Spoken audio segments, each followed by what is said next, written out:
Assalamualaikum warahmatullahi wabarakatuh. Bertemu lagi bersama saya Ferry Amsari di Late Show. Memang sudah lama kita tidak bertemu ya karena Ramadan dan lain-lain. Kali ini kami tampil kembali dan kita bicara banyak hal. Paling menarik untuk kita bahas adalah isu-isu politik terbaru, misalnya soal blanket overnight access ya, izin melintasi wilayah negara asing oleh pesawat terbang asing yang kemudian merupakan bagian kerjasama antara pemerintah Indonesia dan Amerika. Ini menarik karena coba bayangkan negara kita yang luas ini, archipelago terluas di dunia, akan dilintasi pesawat Amerika dengan berbagai tujuan. Hebatnya lagi tanpa perlu izin konvensional. Kemana saja di wilayah Indonesia, kapan saja. Dan ini diungkap kasusnya bukan oleh media Indonesia, konon kabar karena media Indonesia sudah punya masalah semua ya, oleh media dari India, The Sunday Guardian, dan ini juga diperdebatkan luas. Kata yang muncul kemudian ajaib dari pemerintah karena pemerintah menyampaikan bahwa itu baru draft, belum terjadi. Berarti ada pembahasannya kan. Jadi bayangkan di saat perang akan ada potensi pesawat terbang asing melewati wilayah teritorial kita. Itu artinya selamat datang ante-ante asing. Saksikan Late Show bersama Ferry Amsari. Baik, malam ini kita akan diskusi dengan banyak figur-figur luar biasa. Salah satunya mantan orator 98, tidak mau menyebut dirinya aktivis. Presiden Stand Up Indo kedua. Secara de jure. Anak Abah. Secara de facto. Bang Semi Not Aslim Boy. Asik. Kabarnya abang sekarang ini. Anak abah itu sebenarnya sesuatu. Abah itu kan artinya bapak. Iya, nggak ada salah, nggak dosa. Saya anak bapak yang di surga. Abah yang di surga saya. Sekarang sedang hidup sehat. Dari dulu hidup sehat sih, hanya patokan sehatnya berbeda. Dulu kan orang Batak, jangan kurang makan lah nanti kau sakit gitu. Nanti takutnya kalau kurus Not Aslim Boy-nya masih berlaku. Gak apa-apa lah. Kan yang penting brainnya yang gak sembuh. Ngeri. Semprok klaim. Ngeri. Karena kita akan banyak cerita soal dunia aktivis yang sekarang sedang jadi ancaman, kita hadirkan. Yang jadi ancaman atau yang diancam? Jadi ancaman dari penguasa mengancam. Gitulah ya. Gue selalu men-challenge host. Ini kita menghadirkan Menteri Kegelapan, orang pemerintah yang sejauh ini tidak bisa ditandingi oleh pendapat banyak orang. Karena mental semua tuh logika orang-orang bang. Jadi kalau abang salah paham dengan banyak kebijakan, kami menghadirkan beliau agar abang paham. 0 APBN loh. 0 APBN, ikhlas betul kerja. Sampai sekarang udah mau jalan 2 tahun. 0 APBN. Gak mau bisnis sawit sih. Biarin mereka aja itu. Iya. Tapi nggak pegang MBG kan? Enggak. Dapur gitu. Enggak. Oke. Buat apa pas Padahal SMP? bagus bang. Apa? Kalau dapurnya banyak kan berapa miliar per hari kan? Satu hari aja 6 juta satu 6 dapur. juta. Itu duit ya? Dapurnya di ruko kan gitu ya bang. Tapi itu yang hebat dari yang 6 juta sehari itu orangnya itu segemuk saya. Tapi kerjaannya joget mulu. Ke sana langsung ya. Nah, Udah ditutup SPG itu. nah ini kita hadirkan aktivis kekiniannya dari Auriga Nusantara, Roni Saputra. Salam kenal. Nah, Yang punya studio malah ya. yang punya studio. Biar studionya gratis kita ajak. Kita mau bercanda kok, butuh Auriga. Iya. Nah gini kan bang, belakangan orang sedang merasa tidak aman jadi pengkritisi negara. Ada kasus banyak hal lah yang bisa diceritakan. Ada Andri Yunus, ada Munir gitu ya. Ada teman-teman di daerah yang juga dapat berbagai ancaman. Abang merasa terancam nggak? Sebagai anak abah yang di surga ya. Saya tuh bingung posisi saya di negara ini apa gitu. Karena kalau bisa dibilang aktivis, kayaknya aktivis juga tidak mengkategorikan saya adalah teman-teman mereka gitu ya. Jadi saya juga nggak mau self proclaim saya diri aktivis, saya hanya rakyat biasa yang punya concern terhadap hal-hal sosial politik di Indonesia. Saya punya indikator Bang. Apa? Waktu 98 demo, orasi, bicara turunkan Soeharto, bicara lah. sudah. Itu 98. Itu kan punchline ya. Turunkan Soeharto, turun beneran. Jadi sebenarnya saya lagi melemparkan punchline. Nah artinya kalau bisa dibilang itu kategori aktivis oke lah. Tapi itu masyarakat yang melabeli kita. Karena menurut saya aktivisme itu bukan daku diri ya. Ya satu itu, terus yang kedua itu bukan skill. Itu cuma sebuah concern aja gitu loh. Dan menurut gua semua orang itu akan jadi aktivis di line-line tertentu. Gamers juga ada aktivisnya. Nggak, sorry, kenapa pembahasannya bukan skill? Kayak mau mengaitkan dengan aktivis 98 yang tidak punya skill. Iya, sehingga siapa contohnya? Ya Budiman Sujat nih. Gue udah pernah bilang juga. Kenapa Budiman Sujat? Ada skillnya Bang. Iya. Kenapa? Enggak, tapi dia gitu loh. Dia tidak punya skill dalam artian skill yang bisa dijual sebagai sebuah kemampuan untuk mencari uang atau memonetize di dunia bisnis ataupun dunia kerja gitu. Kenapa dia jadi gitu? Karena dia simply nggak bisa coding itu aja. Lo bayangin kalau dan sebenarnya coding dia nggak akan masuk ke situ. Tapi dia pernah mau buat dunia teknologi. Itulah karena dia tidak ngerti teknologi. Oh, makanya dia bikin apa? Bukit algoritma. Bahkan di sana, di San Francisco, Silicon Valley, itu udah mau pada tutup, dia marah buka. Orang udah beralih ke WFH, dari era digitalisasi ini kan, terus platform-platform yang berdiri pun lebih banyak ke platform sosial media. Sekarang raksasa teknologi itu di sosial media. Nah, dia mau bikin sebuah pemusatan teknologi di era tahun 80-an yang di Amerika sendiri udah mau ditinggal. Karena sekarang di mana aja bisa kan, dunia maya kan. Tapi abang waktu di 98, teman-teman abang yang lain merasa terancam nggak? Aduh, gimana ya? Saya pernah dicariin orang tua saya itu aja lah. Karena dikira hilang beneran. Jadi waktu itu saya, ini maaf ya kalau istri saya nonton. Dulu pacarnya bukan istri saya yang sekarang. Gitu. Ayo Kak, hati-hati Kak. Dulu pacarnya ada orang Cina. Makanya nggak disetujui orang tua. Kita kan Batak, bagaikan Batak dalam tempurung. Pokoknya jadi berantem lah. Berantem, akhirnya keluar dari rumah. Jadi sebenarnya nggak aktivis. Di rumah ngapain ya? Nginep di kampus, nginep di mana? Akhirnya jadi aktivis. Gitu. Dalam suatu demonstrasi. Proses naturalisasinya begitu ya? ya? Jadi nggak ada orang, gue pengen jadi aktivis. Enggak. Nggak bisa pulang aja ya? Nggak bisa pulang, terus masa gue di kampus nggak ikut orasi? Ya ikut.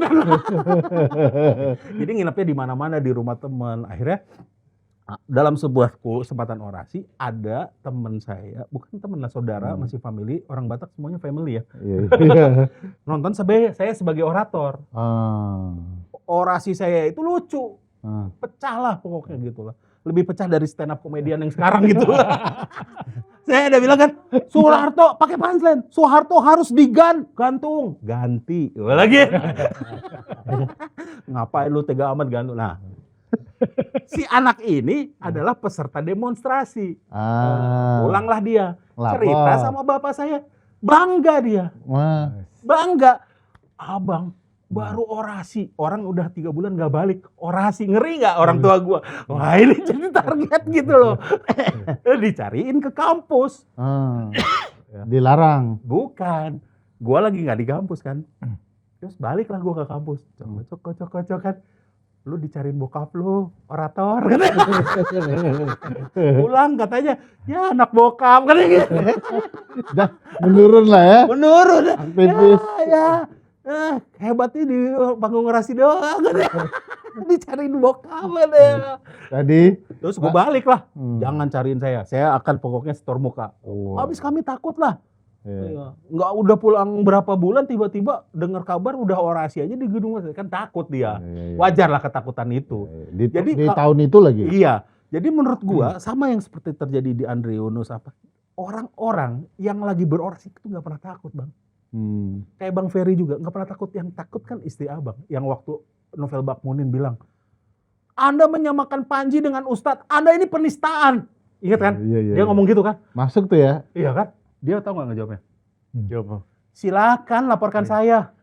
Ya kan? Anda berani kan kita ngomong gitu? Istri, jangan main gitu. Kalau dilaporin beneran kan bingung juga gitu. Kenapa abang kasih tahu ya masalah hidup rumah tangga? Iya, enggak maksud gue. Novel Bang Mumin nonton, oh gitu masalah rumah tangga. Enggak maksud gue. Kita itu nggak ada ketakutan aktivis itu saat itu, atau kalau gue diproklaim sebagai keluarga kita yang takut. Betul. Kayak Panji gitu.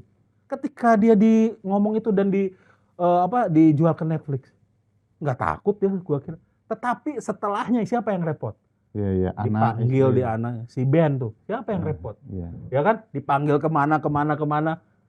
Ya kan kayak gitu lah. Itulah sebenarnya yang sekarang kan yang repot siapa? Ibunya Andre. Tapi Ben nggak masalah dipanggil Bang, karena ada ini tunjangan pemanggilan, ada tambahan honornya Bang. Itulah gua kalau memang gitu sih, dia bisa mengkapitalisasi segala hal. Kayak gitulah. Kita nggak pernah takut. Nah, abang juga sebenarnya kalau bisa gue bilang salah satu aktivisme abang ya dengan stripping di Rakyat Bersuara. Itu salah. Gue tahu bakal beginian. Karena gue tahu Rin, bayarannya nggak seberapa. Salah satu bentuk aktivisme lah. Benar. Disebut lagi. Jadi kan banyak hal ya Bang, aktivis ya bisa dari keluarga, bisa segala ancaman ya. Nah Roni ini sedang penelitian soal itu Bang. Supaya didengar oleh negara ini. Ancaman terhadap dunia aktivis terutama para aktivis lingkungan hidup Bang. Emang apa sih yang dilakukan negara terhadap aktivis terutama lingkungan hidup? Kalau kita sebutnya bukan hanya aktivis Bang, tapi kita sebut pembela lingkungan. Jadi semuanya ya? Ya, pembela lingkungan itu ya bisa petani, masyarakat adat, NGO gitu ya, apalagi pengacara yang memang secara aktif mengkampanyekan soal lingkungan hidup. Dan dari data yang kita coba kumpulkan di 2025 misalnya, itu ada sekitar 33 kasus, dan ini meningkat dari tahun 2024, bahkan juga termasuk di angka yang tertinggi sejak 2014. Dari 2014. Oh, jadi kita mengumpulkan data itu dari 2014 dan 2025 itu yang paling tinggi. Berapa banyak? Banyaknya memang tidak terlalu banyak ya kalau kita ukur dengan jumlah kasus yang ada dibandingkan kasus lain. Ya, tapi jumlahnya kita memverifikasi sampai 33 kasus selama 2025. Selama 2025. Sebelumnya paling tinggi itu 31 kasus. Nah, buat kita kenapa kita sebut ini tinggi? Karena kan satu saja masyarakat yang dikriminalisasi itu adalah kegagalan negara kan. Dan terdampak juga kepada masyarakat lain kan, jadi takut kan. Iya, seperti yang Bang Semi sampaikan tadi, kalau kita aktivis ya resiko lainnya kan ke keluarga. Kalau pembela lingkungan resikonya itu ke masyarakat banyak, karena kan dia tidak berdiri sendiri kan. Jadi satu orang dikriminalisasi bisa jadi berdampak ke banyak warga yang lain yang tadinya. Kayak kejadian di Pasaman, emak-emak yang protes dipukulin, digebukin tuh membuat takut yang lain ya. Betul. Nah, apalagi dikriminalisasi. Di 2025 memang kita di 2022, 2023, 2024 itu kan coba melihat satu kebijakan di sektor energi. Nah, sejauh mana dampak mitigasi perubahan iklim dengan mendorong energi terbarukan terhadap penyempitan ruang sipil atau perlindungan terhadap pembela lingkungan. Nah, ini menarik juga temuannya. Jadi walaupun kita memperkecil isunya di dua tempat ya, di daerah Wawoni, Kepulauan, itu pulau-pulau kecil yang ada tambang nikel. Lalu ada Pocoleok yang di situ lagi akan dibangun energi terbarukan, geotermal, panas bumi.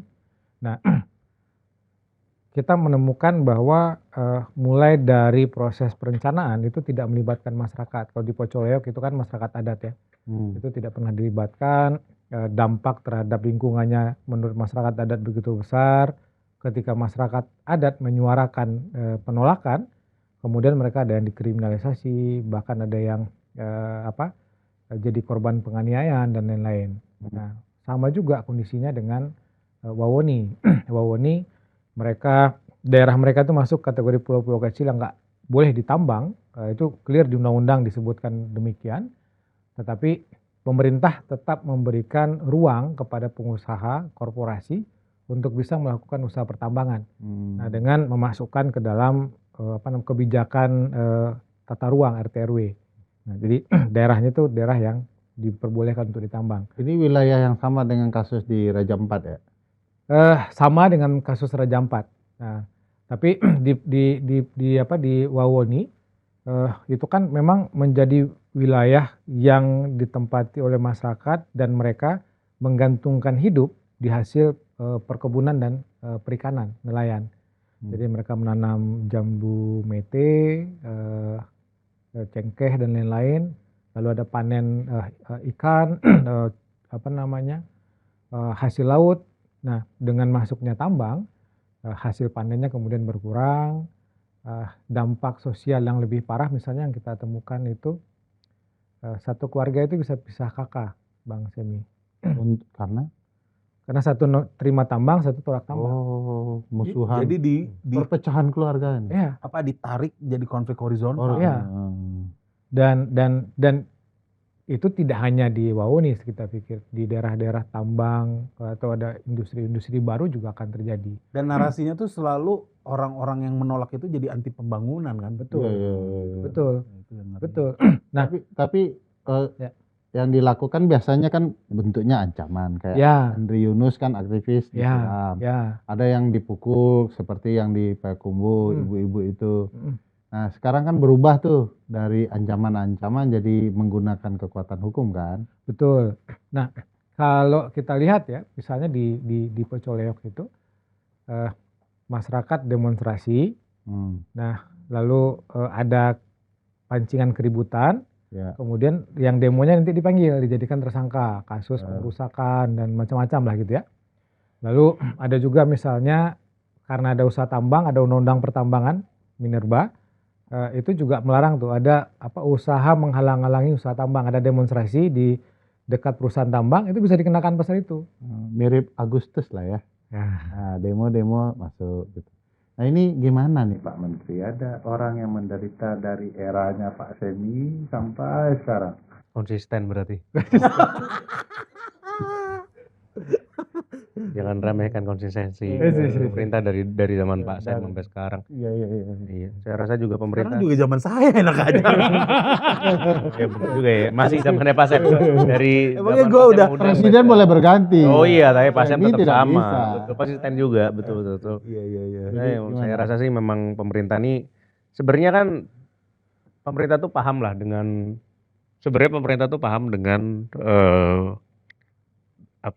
esensi dari aktivis itu sendiri, karena kan memang jangan dilupakan juga ini berkaitan dengan pemerintah di luar negeri seperti apa gitu loh, karena ada bebas aktif kan di situ kan. Nah, jadi mereka tahu lah, maksudnya bebas aktif dengan aktivis ini kan sebenarnya kan mirip-mirip kan. Mungkin kalau pemerintah ini kan sebenarnya gini, bebas aktif dari pemerintah itu adalah bebas ngapain aja yang penting kelihatan aktif gitu.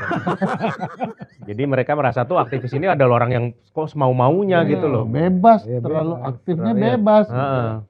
Maka harus diinikan sedikit. Tapi kembalikan lagi. Tetapi sebenarnya kontradiktif bebas aktif ini. Buktinya Del Pedro masih di dalam ya? Enggak, udah keluar. Udah. Cuman dikasasi lagi. Iya. Ada sudah jarang ya. Iya, sudah. Berarti aktivis tidak dibebaskan. Iya. Oh gitu aja. Iya. Aktif aja yang penting. Itu kata Pak Menteri, ini terlalu bebas nih aktivis. Makanya Sebentar dulu. Bebasnya sih yang bebas kan saya saja gitu loh. Anda jangan bebas amat. Aktifnya aja. Jadi ini upaya untuk ini ya, untuk Konsistensi itu. konsistensi Yang itu, menunjukkan mewujud kalau namanya konsistensi. dalam Iya. konsistensi, dalam bahasa agama apa namanya? Selalu berulang-ulang ini istiqomah. Oh. Jangan bawa-bawa Sabar. terminologi agama itu. Berat ya. Pasti ada juga kan di dalam Soalnya saya bawa-bawa terminologi agama langsung ditanya, Anda Islam? pasti trauma dengan TV sebelah. Saya Kristen banget. Biar ngeri. Itu. Ya sesuatu yang konsisten, istiqomah, apapun bahasa dalam kekristenan itu kan selalu menumbuhkan kebaikan, itulah maksud Pak Menteri ya. Kebaikan untuk yang meredam aktivis itu tadi gitu kan. Kebaikan ke siapa kan nggak tahu. Tapi sebenarnya hari ini tuh bukan konsisten. Hari ini adalah sesuatu yang sama dengan 98. Prabowo udah di atas. Itu yang notabene adalah menantunya Soeharto saat itu gitu. Orang yang coba mengembalikan kedikjayaan Soeharto saat itu. Bang, mantan Bang. Mantan. Sekarang aja ulang tahun Mas Teddy yang lebih dirayakan. Kalau Bu Titi cuman ini video aja Bang. Gitu. Ya, jadi nggak bisa juga Bang mengait-ngaitkan dengan keluarga Pak Soeharto lagi. Sebenarnya nggak gitulah. Kan Hanung Bramantyo dengan siapa? Saskia. Ada Meka. Banyak tuh memang cinta lokasi di lokasi itu ada gitu. Buset, gimana nih Bang?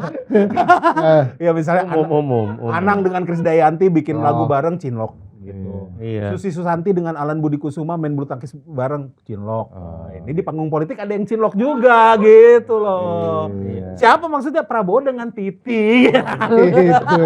Iya dong, ke sana dong, ke sana. Siapa yang berpikiran lain? Nggak mungkin, nggak Emang mungkin. romantis beliau. Iya. Sebenarnya itu terbawa cinta lokasi aja. Iya. Waktu di Timor Leste, beliau cinta lokasi juga dengan Hercules sampai dibawa ke sini. Iya. Oh iya. Jadi, Kecintaan itu kan tidak mengenal gender. tapi kan kalau di Udah dong. tapi cinta itu kalau di Kristen ada 4. 4, 1. Satu tuh storge, philia, agape. Apa tuh? Sama eros. Eros itu erotik. Oh. Itu antara saya dan istri saya. Itu cinta eros. Ya. Terus philia itu cinta kasih. Saya dengan Rindra, saya dengan sesama, dengan Bung Ferry. Oh. Storge itu cinta penundukan. Saya ke pemerintah. Oh. Saya kepada negara. Saya. Buzzer lah misalnya. Ini saya ini. Itu storge. Storge. Baru agape itu cinta Allah. Oh. Cinta Yesus. Oh. Silahkan bertobat saudara. Nah, yang Mr. Praps dengan Teddy kan bisa aja cinta filia. Nggak selalu eros. Oh iya, nggak semua. Gitu. Jangan sampai kita Jangan menyiapkan gitu pembelaan loh. Ya nggak ada, niatnya baik menjelaskan ini kan. Iya, filia. Pilih ya. Jadi Tidak mengenal cinta gender. kasih sesama, humanity aja gitu. Iya. Hanya diselingi mungkin hal-hal lain itu saya kurang tahu. Ya, hal yang lain tuh saya pertegas ya. Perayaan ulang tahun gitu-gitu ya Bang. Gitu. Nyanyi-nyanyi gitu ya. Joget-joget kan itu doang ya. Nggak lebih kan. Iya. Jangan aneh-aneh ya. Iya. Jadi ya dunia aktivis dengan suasana sekarang sudah seperti Orde Baru lah gitu ya poinnya. Ya Bang. menurutku ya dengan segala modifikasinya. Ya kalau sekarang juga dengan zaman Orde Baru udah nggak mungkin lagi misalnya membredel Tempo atau membredel media ya susah juga. Sudah mulai beli-beli media sih. Ya beli media, tapi kan caranya beda caranya ya. lain. Terus sekarang itu yang lebih parahnya gini ya, yang aku ingat tahun aku masih kecil, bukan 98, itu ada yang namanya kebijakan tangan gelap sebenarnya yang kalau tahu Petrus. Iya betul, penembakan gitu. Wah, itu sebenarnya penistaan agama juga ya. Kenapa? Petrus kan salah satu santa, tapi Ke sana ya. Betul Bang. iya, tapi digunakan oke lah penembak misterius. Ya, Jadi, betul ini menarik nih. Kalau warga kena tuh langsung penistaan agama. Kalau negara nggak soal. iya. Sama juga kalau ini Pak Saiful Mujani makar tuh. Iya. Kalau negara ya cuman pidato, menertibkan namanya Bang. Nah, bukan makar gitu ya. Jadi Petrus itu waktu itu adalah gerakan pemberangusan premanisme kan sebenarnya. Ada yang Judulnya itu ya. ditembak-tembak. Tetapi masyarakat yang sehat waktu itu menolak, bukan hanya aktivis masyarakat biasa. Iya. Jadi aku ingat jalan masuk ke rumahku, itu ada biasa suka orang nempel-nempel, misalnya ngebut, benjut. Suka gitu kan, jadi orang yang ngebut, benjut. Itu ada saat itu ditempel, menolak kehadiran Petrus. Masyarakat biasa bukan aktivis, artinya masyarakatnya menolak kebijakan yang represif waktu itu. Padahal yang tanpa proses pengadilan. Iya, tanpa proses pengadilan, karena waktu itu kan banyak disalahgunakan juga, orang asal itu tembak tiba-tiba mayatnya udah di mana. Jadi ditolak. Nah kalau sekarang bahkan sekelas Adrianus yang disiram, ya masyarakat menolak dengan takut-takut, diciptakanlah orang seperti Firdaus Owiwobo, ya kan, yang namanya terbalik, ya kan, harusnya Firdaus Owibowo dong, ya kan. Owiwobo susah banget, susah nggak sih? Owibowo harusnya kan, salah tulis itu. Nah, Owibowo, Owiwobo yang bilang itu wajar. Masyarakat Orba yang sakit pemerintahnya, masyarakatnya menolak itu gitu. Kalau yang tidak menolak pun diam. Nah ini sekelas Firdaus Owiwobo itu dia bilang wajar itu disiram. Karena dia menghalang-halangi yang waktu di Vermont dulu. Jauh banget ya. Dia ngomong gitu kan? Iya, Kan gila, gimana Pak Menteri ada orang seperti itu, dia bagian dari pemerintah bukan sih? Bukan ya. Bukan. Kami saja pun menolak kehadiran beliau sebenarnya. Kenapa Pak Menteri? Gimana ya? Kadang tuh ada beberapa, kita nih berteman nih di satu kelas, kan tiba-tiba ada yang ramai sendiri tuh, yang di pinggir gitu loh, yang kalau nggak ada asik sendiri. Iya, soal asik sendiri. Ini kalau nggak ada guru, udah gue injek lehernya gitu kan. Itu dia. Iya, itu kayak kalau di kelas gitu, kalau mamanya sama sekolah boleh, udah diinjek lehernya gitu. Nah dia tuh kayak gitu Pak Sam. Kalau ngomongnya tuh kan katanya gimana ya, pertama kali Pak Sam waktu itu bilang, waktu pertemuan pertama tuh dia sebenarnya orangnya tuh kayaknya nggak apa-apa nih orang, lucu gila doang. Cuman gila doang, tapi ternyata dia berani ngomong seperti itu gitu. Nah, kami pun kalau mamanya bertemu apakah dia bagian dari pemerintahan, menurut saya sih kalau kami dari Kementerian Kegelapan ini sangat menolak ya. Menolak kehadirannya. Sangat menolak kehadirannya di kehidupan pun begitu. Orang yang cepu, yang lebih berpihak kepada guru dibandingkan murid lain. Itu nyebelin tuh, misalnya gua termasuk anak yang pintar ketika sekolah, tapi gua nggak pernah ngelaporin orang lain nyontek loh. Iya ada juga tuh. Bu si ini nyontek, nah itu tuh. Kayak gitu. Anjing. Padahal mungkin yang dituduh juga nggak nyontek kan? Iya. Cuma lagi diem doang. Si ini tadi ribut loh. Itu orang-orang kayak gitu tuh. Iya. Tapi orang-orang kayak gitu kan juga tidak boleh dipetruskan kan? Gak boleh. Gak boleh. Tapi masalahnya orang kayak gitu setuju terhadap Petrus. Ya ini kan setuju. Sebenarnya yang penyiraman air keras ini kan adalah bentuk lain dari Petrus kan. Iya. Betul. Ada orang ini. Nah terus sekarang orangnya udah 4 ya tersangkanya ya. Terus diadili secara militer. Gue bukan orang hukum, apa sih? Gue tuh kadang gitu sih susahnya. Lu kan orang IT, komika, tahu apa? Lu tentang hukum, belakangnya kasih dut. Dikasih bonus. Dikasih bonus. Apaan sih? Ya artinya kan hukum harusnya bisa dimengerti. Ketika hukum itu rumit, berarti hukumnya yang salah dong. Iya, kan untuk semua kan? Iya. Berarti hukumnya tidak menghadarkan keadilan. That's why law is not justice. Luar biasa, Profesor Semi Nada Slimai. Ya, ini pasal-pasal yang beginian ada enggak Ron untuk melindungi aktivis ke depannya? Di KUHP kita ada enggak? Enggak ada. Kalau perlindungan ya, perlindungan enggak ada. Jadi yang tadi potensial dikriminalisasi. Potensial. Apalagi di KUHP yang baru. Jadi lu Bang. Di KUHP yang baru. Nah, berbeda memang untuk pembela lingkungan itu ada beberapa. Oh, di pembela lingkungan ada? Ada. Oh, karena ini acara Auriga kami dilindungi dong. Jadi ada peraturan Jaksa Agung gitu ya. Ada peraturan Kementerian Kehutanan dan Lingkungan Hidup yang sekarang jadi Kementerian Kehutanan. Ada peraturan Mahkamah Agung. Tapi kan problemnya adalah tidak dijalankan. Nah, karena kalau dikriminalisasi itu kan kita menemukan 2 bentuk. Ada yang dilaporkan ke polisi, ada yang digugat ke pengadilan perdata. Contohnya Prof. Bambang Hero kan. Itu ada berapa kali ada digugat oleh perusahaan. Karena dianggap sudah merugikan perusahaan, digugat sampai miliaran lah. Nah, bahkan tidak hanya Prof Bambang Hero, di Bengkulu, di Morowali itu juga ada warga, ada petani yang digugat sampai 14 miliar oleh perusahaan. Kalau yang siapa? Yang baru bicara di podcast Madilog atau apa? Itu siapa ya? Yang meninggal itu ya. Yang meninggal itu ada hubungan nggak sih? Atau memang meninggal biasa? Itu? Yang soal ini ya korupsi kan. Ya. Ya, kita tunggulah hasil penyidikan. Jadi sekarang jadi aktivis ngomong disiram air keras. Kalau masuk politik dikriminalisasi kasus korupsi. Ya. Kalau di daerah dipukulin, digebukin. Ya. Jadi ya memang lebih bagus jadi Firdaus Ayubowo. Iya, tapi sebenarnya kan aktivis itu bukan profesi, cuman concern.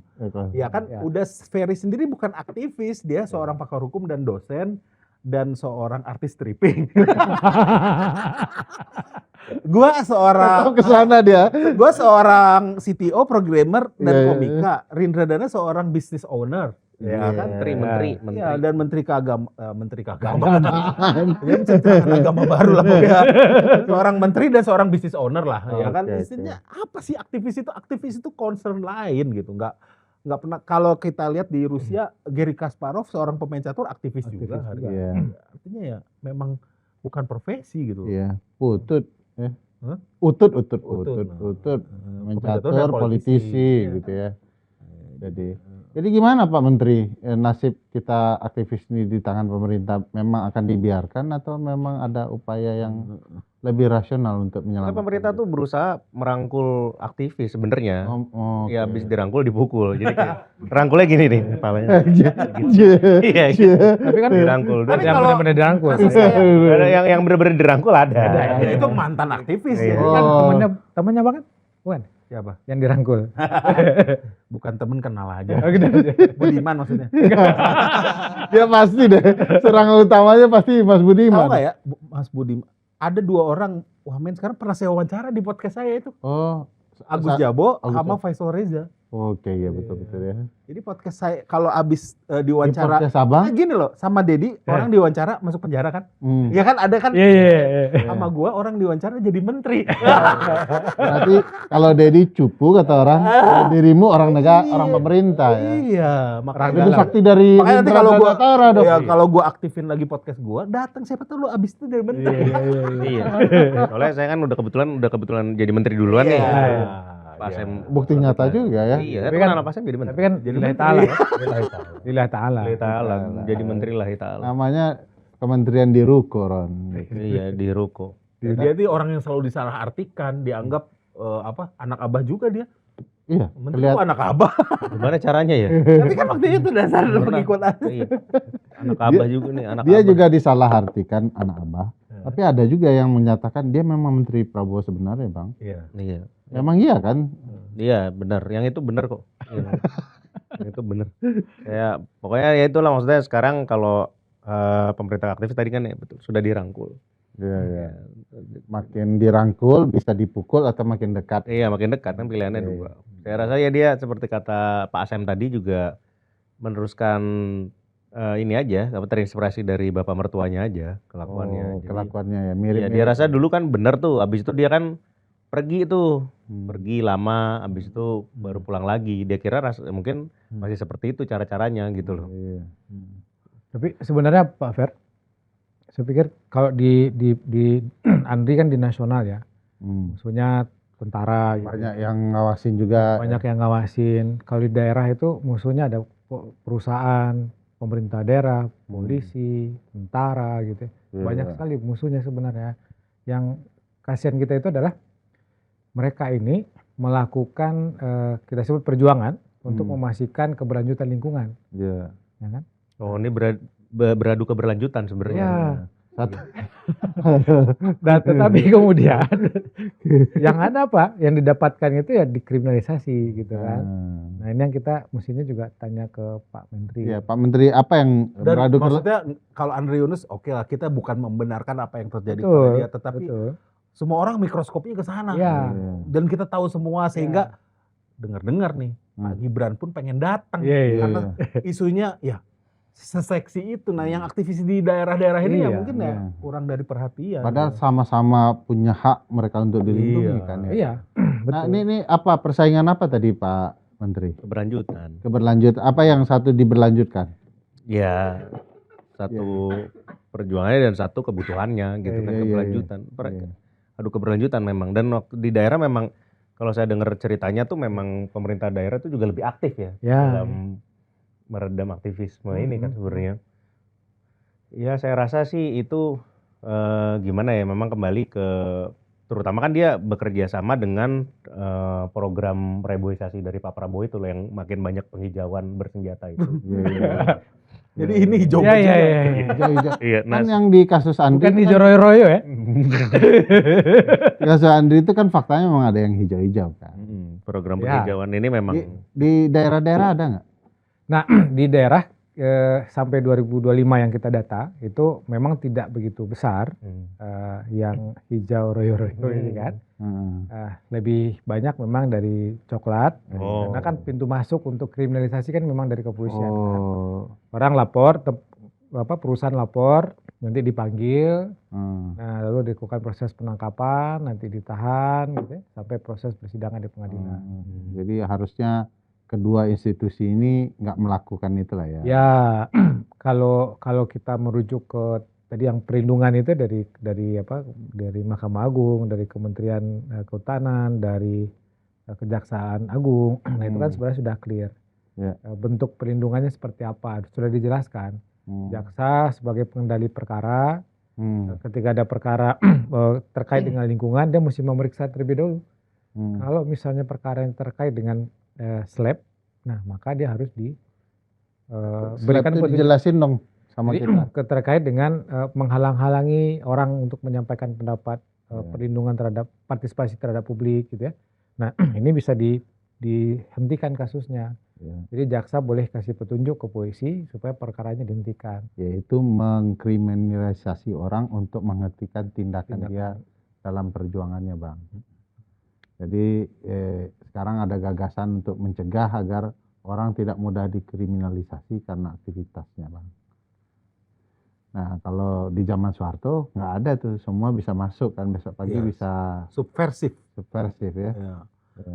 Terus dulu, tapi sebenarnya perlawanan dari yang masyarakat sipil terutama mahasiswa juga selalu ada sih. Dulu kan dari selalu aktivis setiap zamannya selalu ada, muncul, dari 66 yang akhirnya juga ada Kosmas Batubara dan kawan-kawan yang walaupun akhirnya di zaman Orba jadi menteri juga. Sebenarnya itu terulang juga walaupun malah turun kelas. Dulu minimal Kosmas Batubara jadi menteri PU kan.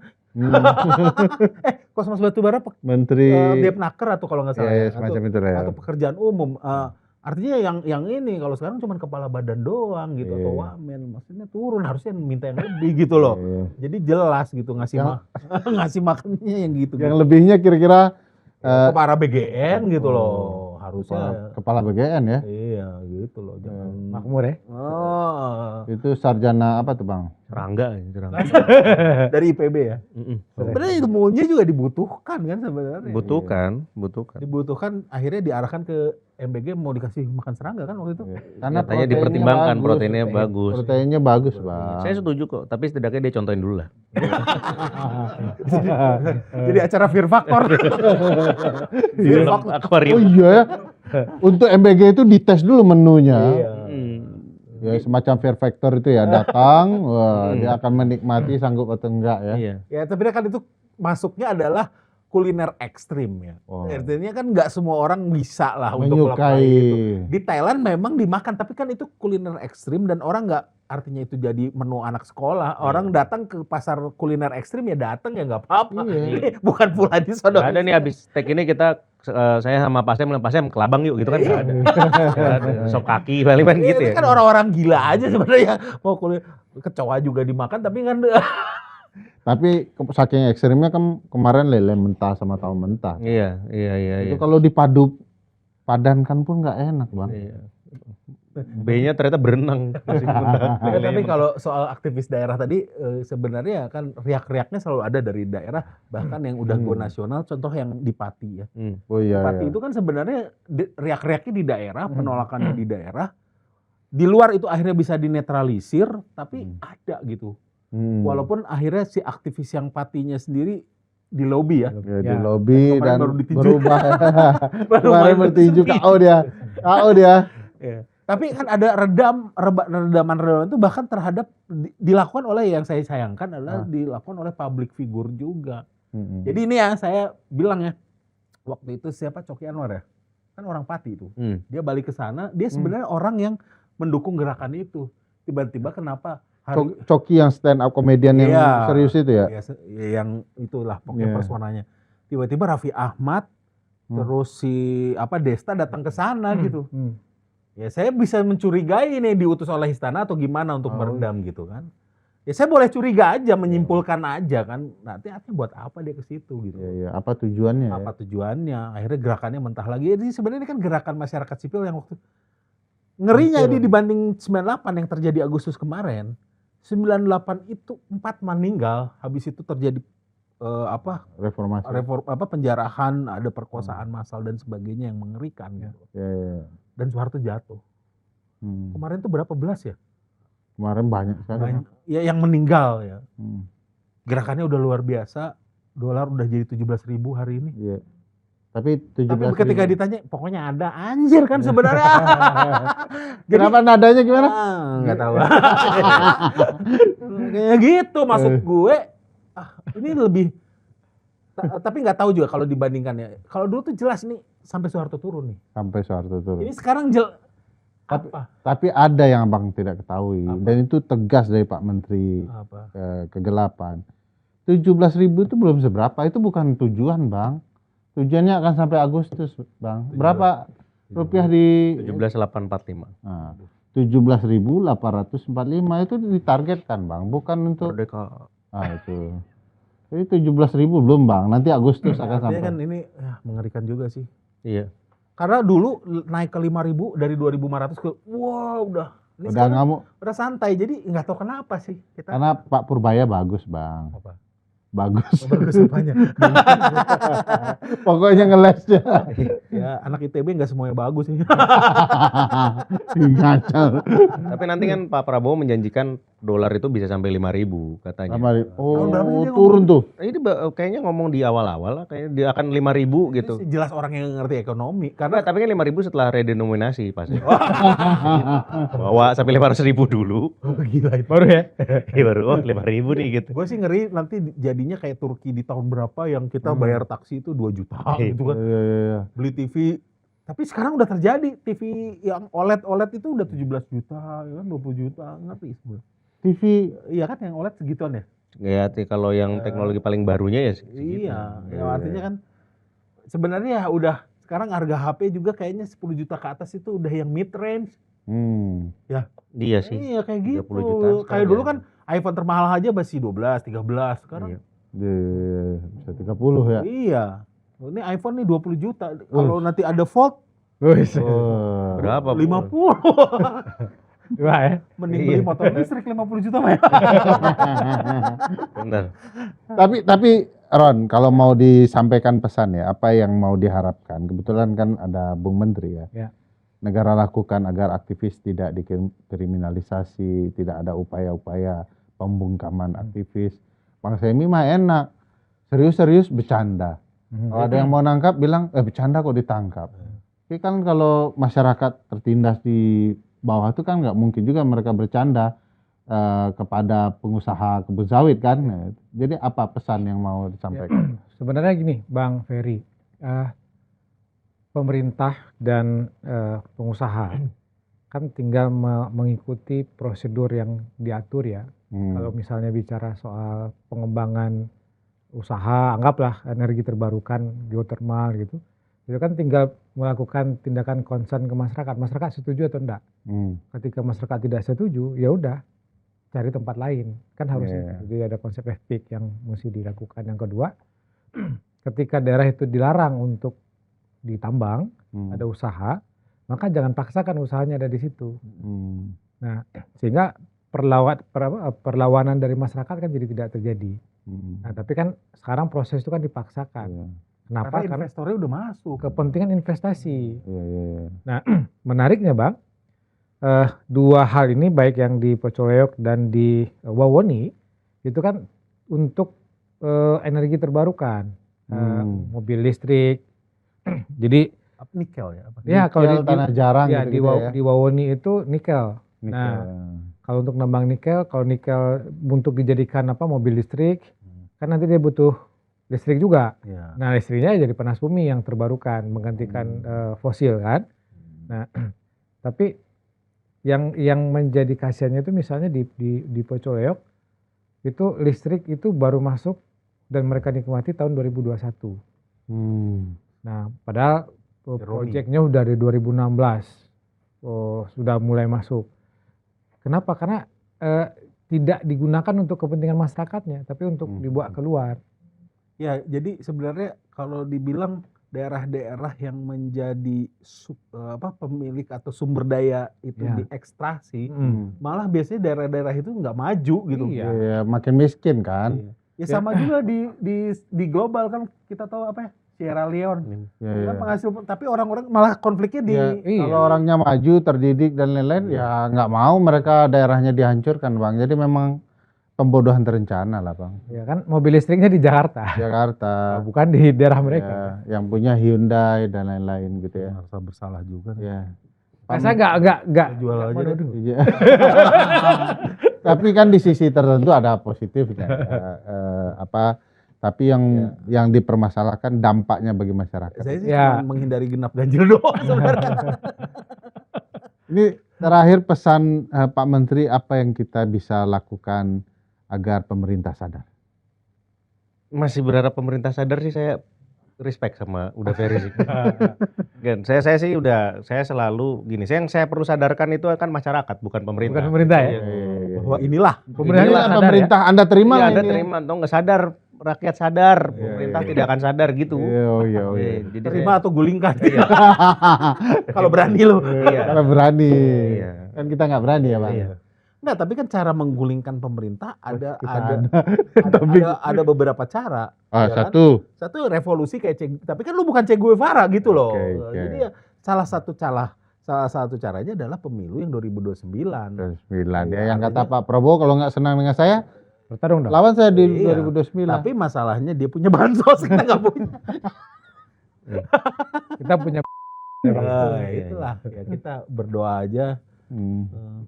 Mudah-mudahan 2030 yang adalah adalah sebuah profesi dari tahun-tahun yang dijanjikan. Dia omongan dia kan itu. Iya, dia baca buku, terus habis itu dia bilang 2030 tuh bubar. Nah, sebenarnya maksudnya ini kembali lagi ke para aktivis, tolong jangan terlalu dari kelakuan-kelakuan Pak Prabowo, dari deforestasi, terus habis itu salah tambang apa segala macam.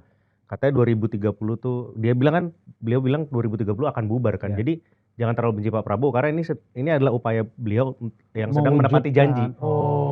Kan laki-laki kalau udah ngomong janji harus ditepati katanya kan. Ditepati laki-laki. Iya. Dia sedang coba menepati janji. Tapi gue ngeri lah. Agar ini kengerian tidak berlanjut, kita sudahi, Bang. Terima kasih semua. Assalamualaikum.